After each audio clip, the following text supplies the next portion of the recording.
rain has a way of making everything look like a memory. I stood at the floor-to-ceiling window of our penthouse. His penthouse, technically. Everything was his technically. And watched the city blur below me in streaks of silver and gray. My coffee had gone cold in my hand 20 minutes ago. I hadn't noticed. I'd been too busy rehearsing the words I planned to say, arranging them in my mouth like careful chess pieces, making sure none of them would break when I finally spoke them out loud. Today was the day. I'd made the appointment 3 weeks ago, on a Thursday afternoon when Austin had canceled dinner for the 4th time in a row. His assistant, the sharp-voiced woman named Clara, who had never once smiled at me in 3 years, had called to relay the message. Not Austin himself. Never Austin himself anymore. Just Clara, with her clipped words and her invisible apology that she clearly didn't feel. Mr. Dixon sends his regrets. A client emergency has come up. A client emergency. As though I didn't know by then that I had become the kind of thing that got canceled on. As though I didn't go to bed alone most nights and wake up to a cold pillow and the ghost scent of his cologne on sheets that hadn't held him in days. My name is Perry Fowler. I am 31 years old. I am an Omega in a world that has always had complicated feelings about what that means.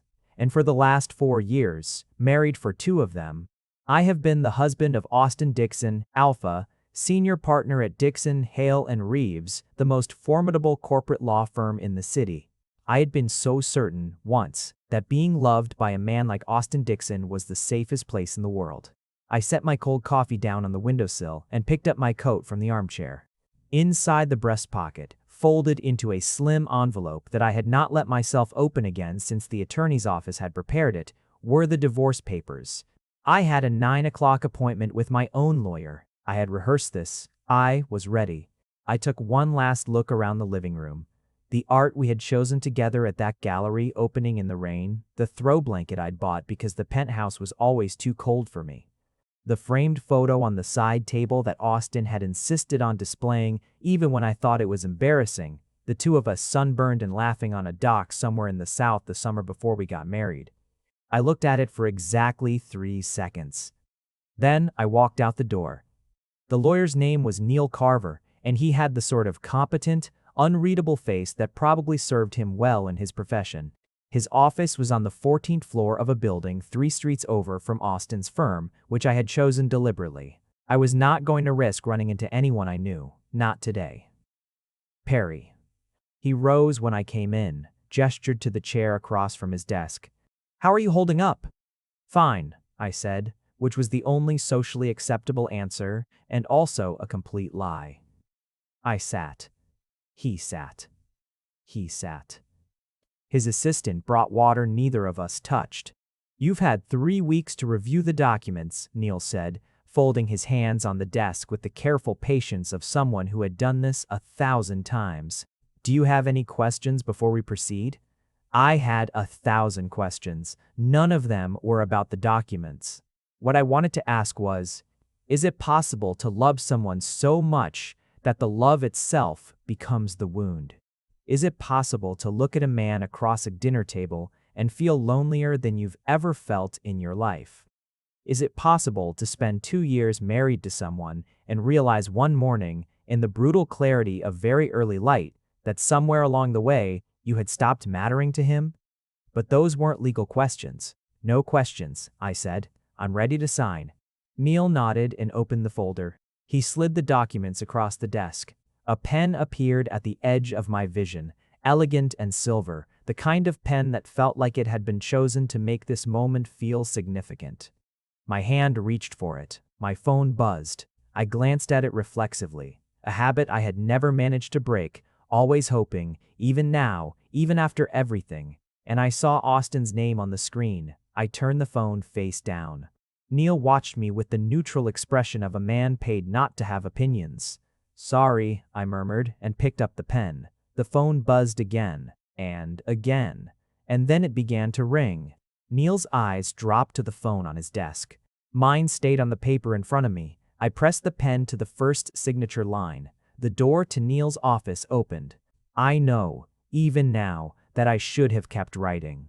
I know that if I had just kept the pen moving for 3 more seconds, just scrawled my name across that line, everything that followed would have been different, simpler, cleaner. My life would have pivoted neatly onto a new track, and I would have walked out of that office a man in the process of becoming free. But I looked up, and Austin Dixon was standing in the doorway. He was breathing like he'd run.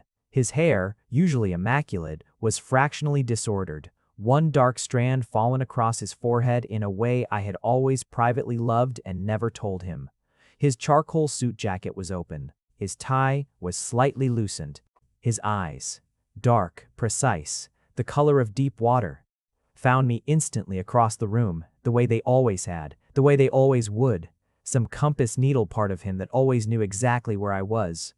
"Perry," he said. His voice was rough. I hadn't heard it rough like that in a long time. Neil Carver rose slowly from his chair. "Mr. Dixon, you can't be in here. This is a confidential." I know exactly what this is. Austin's eyes hadn't left mine. "I need 5 minutes with my husband." "That's not 5 minutes, Mr. Carver." Now Austin looked at him, and I watched Neil visibly reassess under the weight of that gaze. Austin had always had that quality, a gravitational certainty, the kind of presence that rearranged a room. "Please." Neil looked at me. The choice was mine. Even now, even in this, it was mine. I should have said no. 5 minutes, I said. Neil stepped out. The door clicked shut behind him with the soft sound of a problem being temporarily postponed. For a moment, neither of us moved. Austin stood near the door. I sat near the desk. The unsigned papers were between us, closer to my side than his. The divorce I had almost finished choosing lying open like a wound. Neither of us was looking at directly. "How did you know?" I asked. My voice was steadier than I felt. "Clara saw the appointment on your phone when you left it on the kitchen counter last week," she told me. A pause. I should have come sooner. I should have come the moment she told me. "But you didn't." No, he didn't make excuses. That was one of the things about Austin that had always arrested me. He didn't deflect.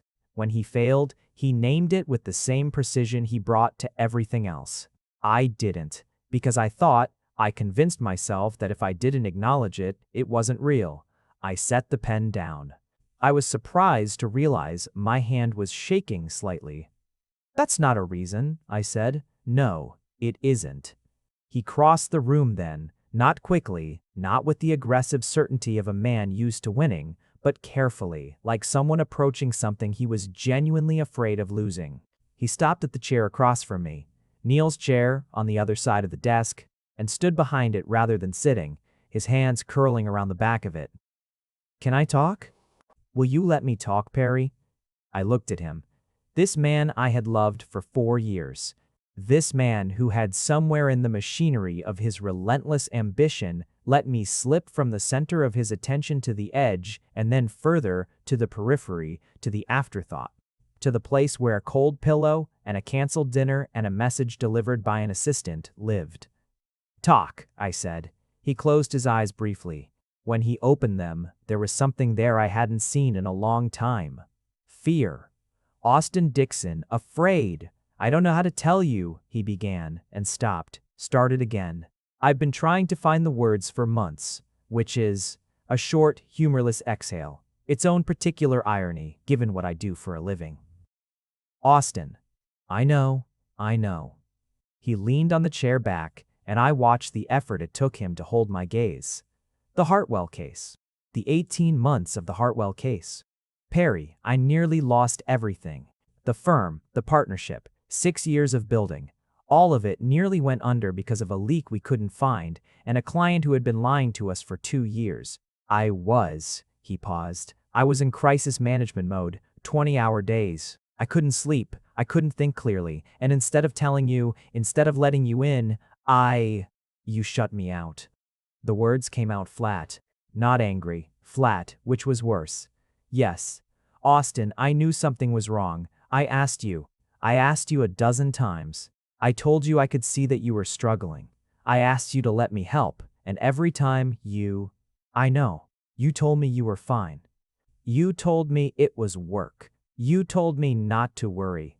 My voice cracked on the last word, and I hated it. Hated the way the emotion pushed through even now, even when I had spent 3 weeks building a wall around myself. Do you have any idea what it feels like to watch someone you love disappear and have them keep telling you nothing is wrong? I started to think it was me. I started to think I had done something, or become something, or stopped being something you needed. Perry. His voice broke on my name. No, God, no. Because that's what it felt like. I pressed my fingers against the edge of the desk.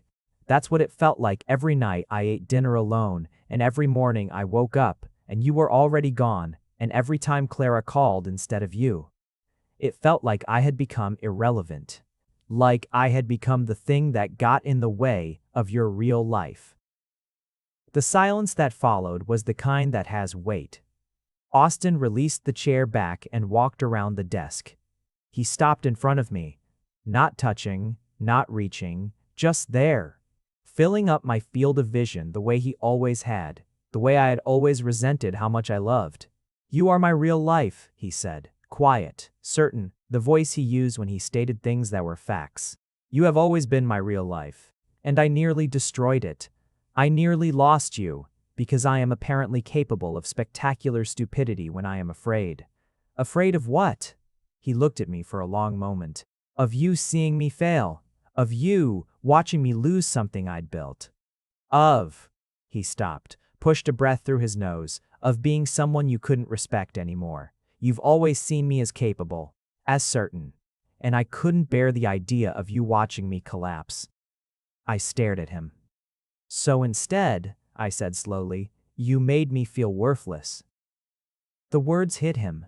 I watched them land. His jaw tightened and his eyes flinched, and he didn't look away. Yes, he said, I did, and I will spend however long it takes making that right if you let me. I looked down at the papers on the desk. Your 5 minutes are up, I said. He reached across the desk, and he picked up the divorce papers, all of them, the whole folder.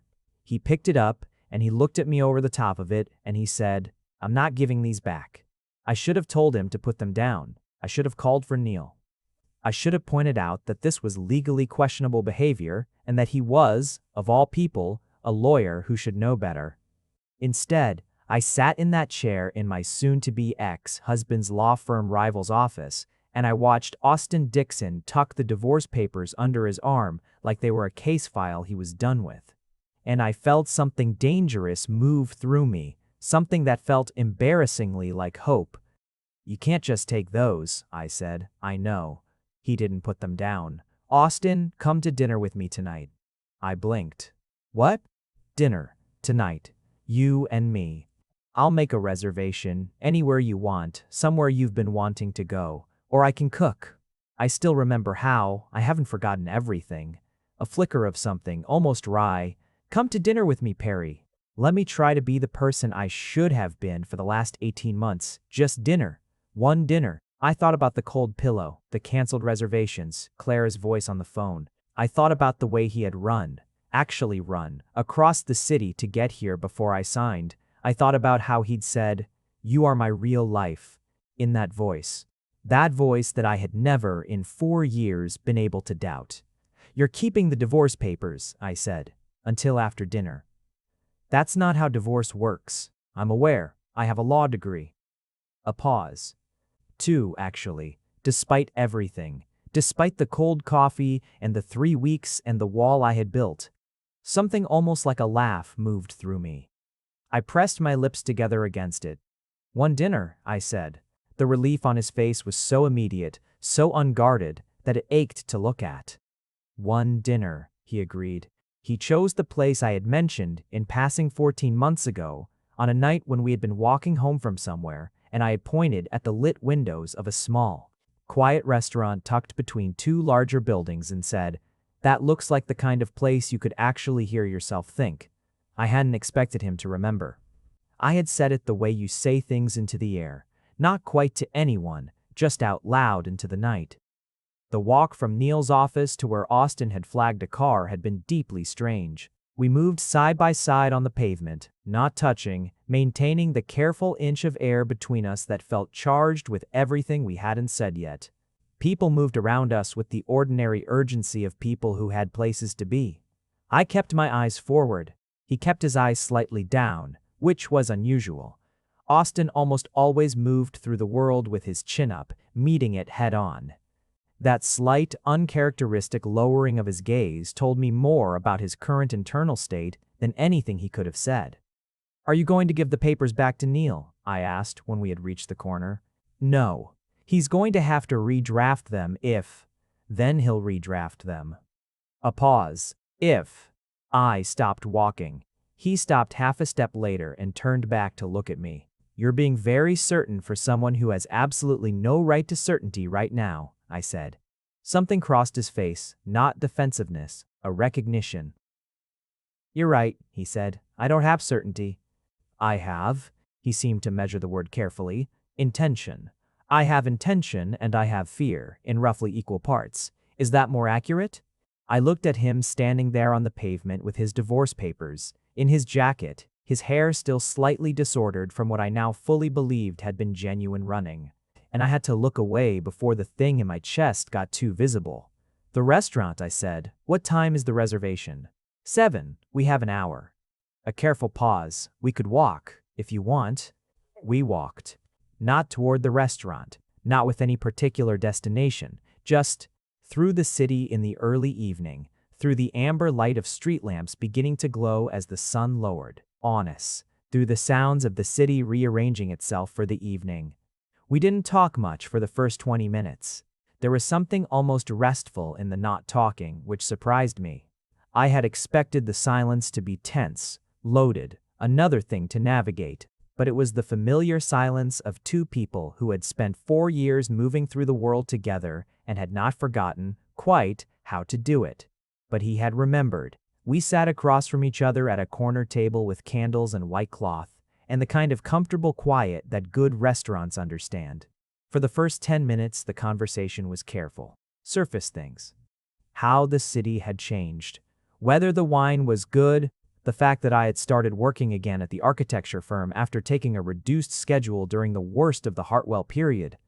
Though I didn't say that last part, and neither did he, not yet. Then he looked at me over the rim of his glass and said, "Tell me what I missed." "I'm sorry?" "The last 18 months. Tell me what I missed." "What happened with you while I was..." He set the glass down, "while I was absent." I looked at him. I wasn't sure if this was a tactic, something he decided would work, some strategy, but his face was open in a way that Austin's face rarely was, and I found, to my own inconvenience, that I wanted to tell him. So I did. I told him about the Weston project, the community center design I'd been brought in to consult on, the one that had kept me sane through the worst months, the one where I had stayed at the office until 9 at night, not because I had to, but because it was better than going home to a quiet apartment and a husband who wasn't really there.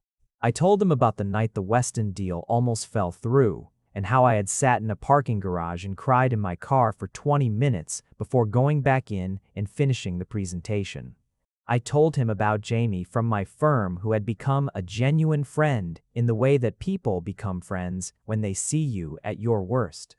And how Jamie had been the one to finally say out loud what I had been refusing to name: "Perry, you're not okay, and it's not your fault." Austin listened. He didn't interrupt. He didn't explain. He just listened, with the full, undivided attention that I had been starving for, and something in me both healed and hurt more acutely in the same breath. "The Weston project," he said quietly when I finished. "That's the one with the skylights." I stopped. "How do you know about the skylights?" A pause. "Your laptop was open on the dining table about 4 months ago. I came home at 2 in the morning. I know. And you were asleep on the sofa, and your laptop had all the renders open." I stood there and looked at them for probably 20 minutes. His voice was careful. "They were remarkable, Perry. The way you'd brought light into the central atrium. It was..." He paused, seeming to choose his word. "It was exactly how you see things. That particular way you have of finding the place where light should be." My throat tightened. "You never said anything," I said. "No, I didn't wake you. I put a blanket over you and went to bed." He looked at his hands. which is probably a perfect summary of what I did for 18 months. I saw you. I just didn't reach out. The candle between us flickered. Why are you telling me this now? I asked. What changed? And don't say the divorce papers, because that was just me finally doing something I had been putting off for months. What changed? He turned the wine glass slowly in his fingers, a thinking habit. I knew all his habits the way you know the architecture of a place you've lived in, the creaky floorboard, the way the light comes in at afternoon, the particular sound of rain on a specific window. The Hartwell case closed 3 weeks ago. The leak was found, the client situation was resolved, the firm's reputation is intact. And I went into my office, and I closed the door, and I sat at my desk for probably an hour he exhaled, existing, being still, for the first time in a year and a half. And the first thought I had, the very first coherent thought after all that noise stopped, was, where is Perry?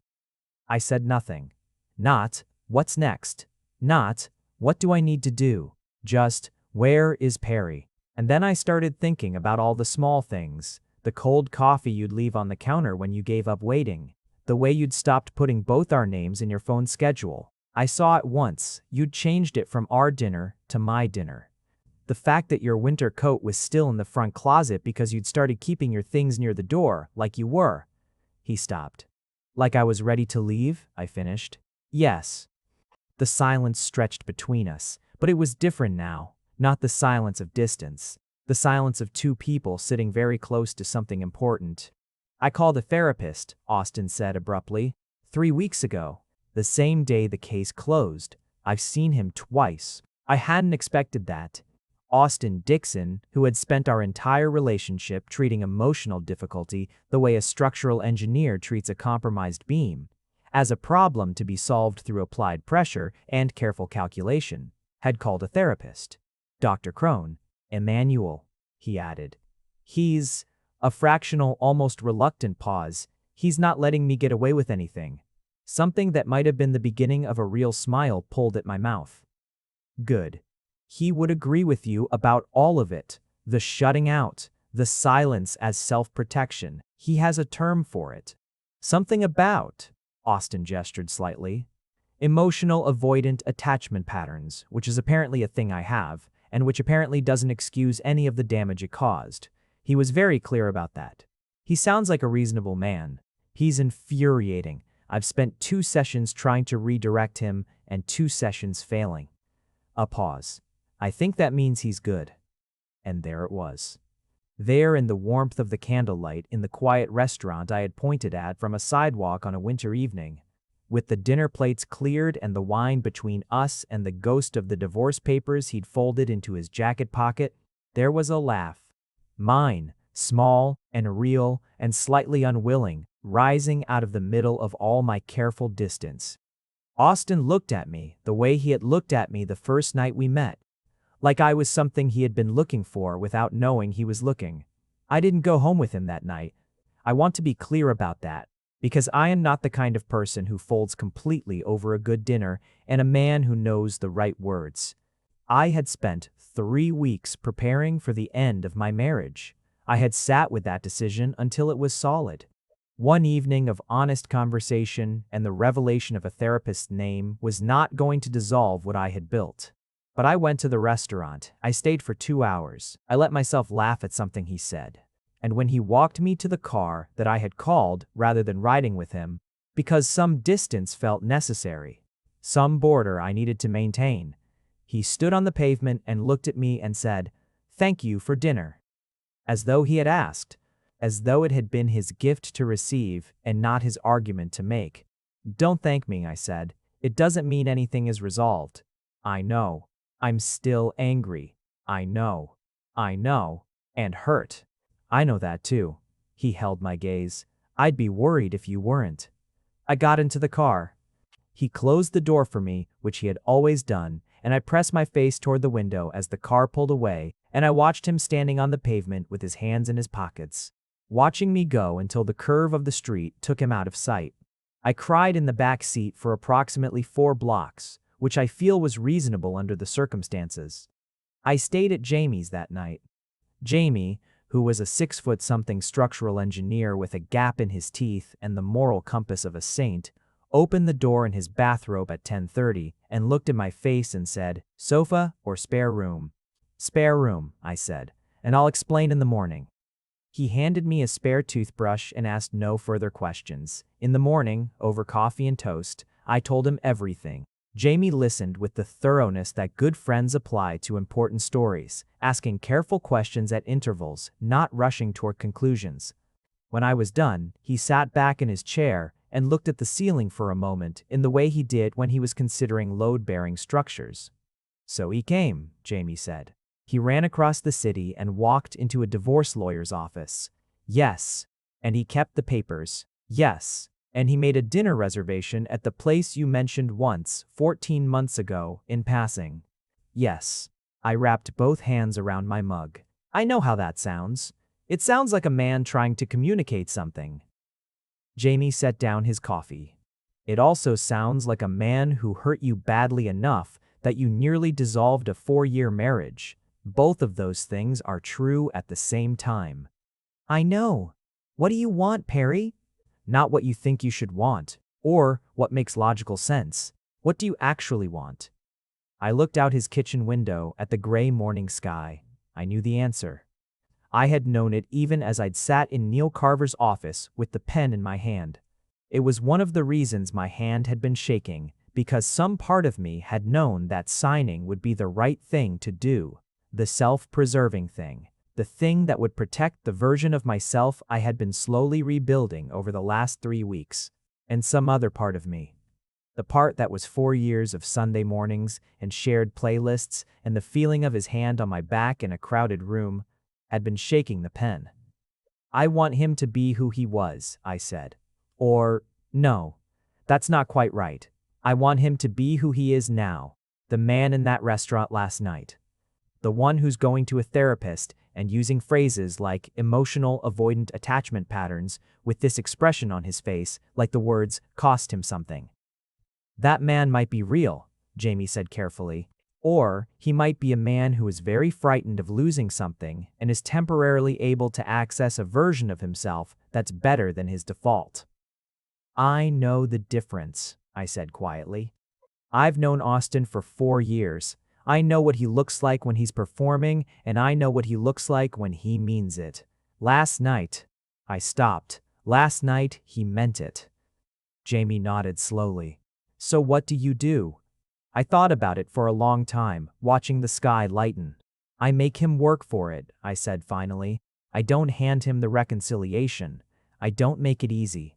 But I exhaled. I leave the door open, and I see who walks through it." He texted the next morning. Not a call, not Clara, not a grand gesture, just a message. "Good morning, I hope you slept." I made coffee and then didn't know what to do with 2 cups. I read it 3 times. Then I typed, "You should get a smaller coffee maker." His response came 30 seconds later. "I bought ours specifically because you always wanted a second cup." I put my phone down and looked at the ceiling of Jamie's spare room. Then I picked it up again and typed, "I have some things to figure out. Give me space, but don't disappear." "Understood," he sent back. And then, after a pause, "I'm not going anywhere, Perry." The following 3 weeks were the strangest of my life. I stayed at Jamie's for 4 days. On the second day, Austin sent a delivery, not flowers, not anything performative. A good thermos I had mentioned wanting, practical and unbothered, accompanied by a note in his handwriting that said, "For the mornings. No pressure. Just thinking of you." I put the note in my coat pocket and didn't mention it to Jamie, who was graciously not asking me to explain anything. On the 3rd day, I got a text from Austin that said only, Doctor. Emmanuel's first question today was, "Why did you let it get this far?" I didn't have a good answer. I read it 3 times. Then I replied, "What did you say?" "Deck says." And he sent back, "I said I was afraid and I stopped paying attention." He said those are 2 different problems that compound each other. He's right. I put the phone down and sat for a long time with that. On the 4th day, Jamie said, very mildly, over breakfast, "Your things are here but you're not, if you know what I mean." I knew what he meant. I went back to the penthouse. Austin was there when I arrived, and he looked at me in the doorway with an expression I couldn't quite name, somewhere between relief and restraint, and he said, "Your room is ready." And I realized he had moved his things to the guest room without being asked. The gesture nearly undid me. We lived in the same space in a kind of careful choreography. We had coffee in the mornings. We talked, actually talked, about our days, about work, about the kinds of things people who live together talk about. He asked about the Weston project. I asked, cautiously, about the aftermath of the Hartwell case, about what rebuilding the firm's client trust actually looked like from the inside. He told me, in more detail than he'd ever shared before, and I realized how much he had been carrying alone for how long, and the anger in me shifted slightly. Not gone, not forgiven, but complicated. He had a session with Dr. Emmanuel every Thursday. He told me about it afterward, not everything, just pieces. A thought that had surprised him, something the doctor had said that he was still sitting with. He told me these things the way someone tells you about a book they're reading, sharing it because they find it genuinely interesting, not because they expect credit. I found myself listening. I found myself telling him things in return. About the omega secondary aspect of my identity, which had always been a complicated thing between us. Not because Austin was diminishing about it, he never was. But because the cultural noise around omega men in professional spaces had made me cautious, made me guard certain parts of myself.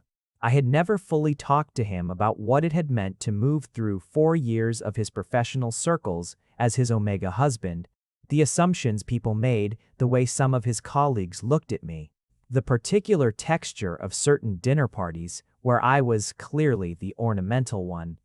He listened to all of it with an expression of quiet, careful attention that I recognized from his work. The look he wore when he was taking in information he intended to retain. "I didn't know you were carrying that," he said, "because I didn't tell you, because I paused, I thought you needed me to be easy, simple, not complicated." "Perry," his voice was low, "you are the most interesting person I have ever met. I have never wanted you to be simple." I looked at my hands. "I know that now," I said. "I think I knew it then, too."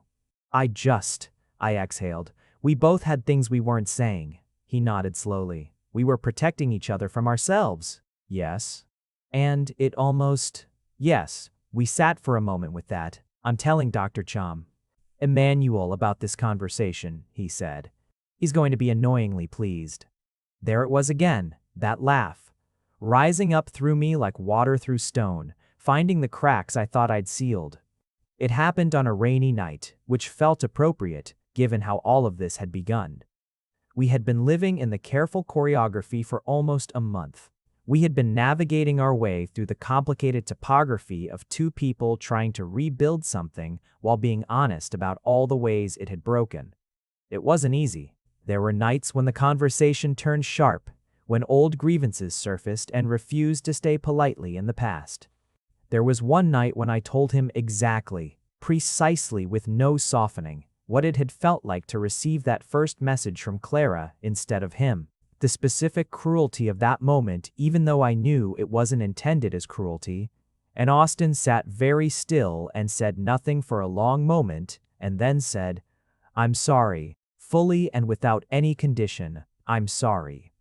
Not an explanation, not a contextualization, just, "I'm sorry." Those two words, in his voice, in that specificity, did something to the architecture of my anger. Didn't demolish it, just shifted it. Rearranged some of the load-bearing structures, to borrow Jamie's metaphor. But the night it changed was not one of the difficult nights. It was a quiet night.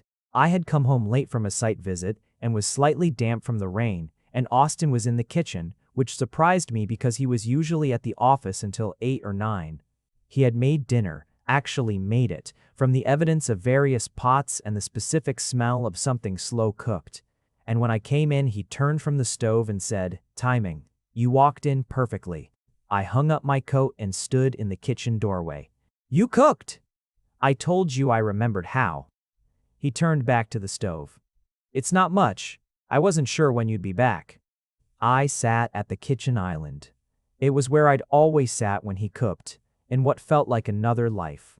I watched him move around the kitchen with the particular focused competence that Austin brought to everything, and something in my chest did a slow, aching turn. "Austin," I said. Why did you fall in love with me?" He paused, set down the spoon, turned around and looked at me fully, the way he rarely did when there was a task at hand, giving me his entire attention. "Why are you asking me that?" "I want to know. I want to know what it was. Not the beginning, not the first time you saw me or the first date, the speeches we've told before. I want to know." I struggled for it, the specific thing. "The moment you knew." He leaned on the counter across from me, arms crossed, not defensively but thoughtfully. Rain moved against the kitchen window. "3 months in," he said after a moment. "We'd been seeing each other. I was taking it slowly. I was always ridiculously careful with things I thought might matter. And I came to pick you up for something and you weren't ready. Which was unusual, because you were almost always ready. And I let myself in with the key you'd given me, and you were standing in your living room in bare feet, looking at a drawing you'd spread out across the entire floor on your hands and knees, and you didn't hear me come in. I remembered this. I hadn't known he was watching. I stood in the doorway for, he seemed to calculate, I want to say 2 full minutes, just watching you. You were completely absorbed, muttering to yourself about something, about an angle or a proportion I couldn't quite hear. And you had this," he paused, "this expression on your face that I had never seen before, not in public, not with me, this pure absorption, this complete and utter confidence in what you were doing, like there was nowhere else in the world you needed to be." He stopped, looked at the counter for a moment, then back at me. "That's when I knew," he said, "because it was the version of you that was entirely your own. Nothing to do with me, nothing to do with anyone else, just you and the work and that expression." And I remember thinking, a fractional smile, slight as a change in weather, I remember thinking that I wanted to spend a very long time being careful not to put anything in the way of that expression. My throat was tight. "And then," I said, very quietly, "you did." And then I did. The rain moved against the window. The pot on the stove made a small, ordinary sound. "I know," he said. "Perry, I know. I got up from the island. I don't know exactly when I decided to, or what part of the accumulated weight of 4 years and 18 bad months and 1 month of careful rebuilding made the decision. But I got up and I crossed the kitchen and I stood in front of him, close enough to see the specific gray at his temple that had appeared sometime in the last year and that I had never told him I loved. "Don't do it again," I said. My voice was steady and quiet and entirely serious. "Not the silence, not the distance, not Clara calling for you. If something is wrong, you tell me, you let me in. I'm not here to be managed or protected or kept comfortable. I'm here because I chose you, and that means I'm here for all of it, including the hard parts. Do you understand?" "Yes," he said, without hesitation, without qualification. "And if you start to disappear again, I need you to catch it and come back. Not 3 weeks before I sign papers. The moment you feel it starting." "Yes, and therapy," I said. "That doesn't stop." It wasn't going to. I looked at his face, this face I knew so well. This face that had for 18 months been turned away from me in all the ways that mattered. It was turned toward me now. "Okay," I said. I put my hand on his chest over his heart, which was something I had done 1,000 times in 4 years, and had stopped doing sometime around month 3 of the Hartwell case, and had never, until this moment, let myself acknowledge the absence of. His hand came up over mine, covered it, held it there. Neither of us moved for a long time. "I missed you," he said, low and rough, into the space between us. "Every day. Even when I was too deep in my own damage to show it, I missed you. Perry, there was not one day I did not miss you." "I know," I said. "I believe you." And I did. That was the thing. I believed him, not as a choice to trust against evidence, but as a recognition of truth. I knew this man. I knew the texture of his truth. And this was it. "The dinner's going to burn," I said. A sound escaped him. Half exhale, half laugh, wholly undone. "It can burn. I spent 4 years watching you cook. You're not letting dinner burn." He huffed a proper laugh then, and turned and attended to the stove, and I stayed close, and the rain kept moving against the glass, and something that had been broken for 18 months quietly began to knit. Austin kept the papers for 6 weeks, not because I hadn't asked for them back. I had once, in a testing kind of way, on a Sunday morning about 2 weeks into the new arrangement, extended my hand across the kitchen table and said, "Give them back. They're my documents."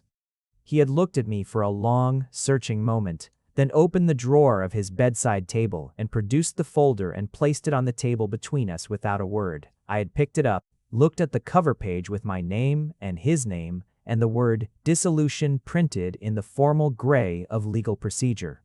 Then I had put it in the kitchen drawer on my side of the counter, where it stayed. We didn't talk about it directly. The paper sat in the drawer the way unresolved things do, present, acknowledged, neither forcing a conclusion. I knew they were there. He knew they were there. We both understood what it meant that I hadn't called Neil Carver. The Weston project reached a milestone at the end of the 5th week. The community center design was finalized, approved, and moving to the construction phase, which meant the celebration dinner that Jamie organized for the team, which meant an evening of very good wine and too much laughter and the particular release of a long project reaching a moment of completion. I was loose and happy in a way I hadn't been in years when the car brought me home, and Austin was still up sitting on the sofa in the lamplight with a brief open on his lap. And he looked up when I came in, and something in his expression softened immediately. "The Weston project," he said, "not a question. The Weston project." I dropped my bag, crossed the room, and sat next to him on the sofa with the easy, unguarded familiarity of someone who is finally home. "It's going forward. Actual construction. It's going to exist, Austin. A real building with skylights." He closed the brief. "Fully. Put it on the coffee table. Tell me," he said. And I did. All of it. The whole evening, the team. The particular detail of the atrium design that had given us 3 months of headaches before resolving into something perfect. The way the project lead had given a speech that had unexpectedly made me feel genuinely seen as an architect rather than as an adjunct to someone else's life. I talked for probably 45 minutes, and Austin listened with the full engaged attention that I had fallen in love with in the first place, asking questions that showed he understood not just the words, but the architecture of what mattered to me. And at the end of it, I was leaning against his shoulder, and he had his arm around me, and neither of us had moved for the last 20 minutes, and the lamp made a warm circle around us, and the city was quiet beyond the glass. "I want to see it," he said. "When it's built. I want you to take me through it." "Okay," I said. A pause, the quiet of the room settling around us. "Perry." His voice was careful in the way it got when something mattered. "Can I ask you something?" "Yes." "The drawer." I knew what he meant. I sat up slightly and looked at him. The lamp threw warm shadows. His face was open. "I haven't called Neil," I said. "I know." "That doesn't mean," I started. "I know," he said again gently. "I'm not asking for reassurance. I'm not asking you to tell me what it means. He paused. "I want you to know that the drawer is yours. Whatever's in it is yours. Whatever you decide, whenever you decide it. I'm not holding the timeline." I looked at him for a long moment. Then I got up. I went to the kitchen. I opened the drawer. I took out the folder. I walked to the recycling bin, and I put the divorce papers in it. Not dramatically, not with a speech, just place them in the bin the way you dispose of something that has served its purpose and is no longer needed. When I turned around, Austin was standing in the kitchen doorway. He had followed quietly, which he always did, which I had always known even when I pretended not to. His eyes moved from the bin to my face. "Perry," he said. "Don't make it a big thing," I said. "It's an enormous thing." "I know, but don't make it one. Just." I crossed the kitchen, stood in front of him, looked up at him in the lamplight. "Come to bed." He took my face in both hands, carefully, the way you hold something that has almost slipped through your fingers. He kissed me. And that was the beginning of coming home. A year later, I am sitting on the same sofa, writing this, which is something Dr. Emmanuel suggested for reasons I am still slightly suspicious of, but have found, despite myself, useful. The lamp is on. The city is doing its city thing beyond the glass. Austin is in the kitchen making coffee. 2 cups. He always makes 2 cups now. And I can hear the particular small sounds of a man who has learned to be present in his own home. The Weston Community Center opened 6 months ago. The skylights do exactly what I designed them to do. They pull the afternoon light down into the atrium in a long diagonal that changes as the season changes, winter light cold and precise, summer light wide and generous. Austin came on the opening day. He stood in the atrium in his coat with his coffee from a nearby shop, and he looked up at the light, and he didn't say anything for a long moment. Then he said, "This is you. This is exactly how you see things."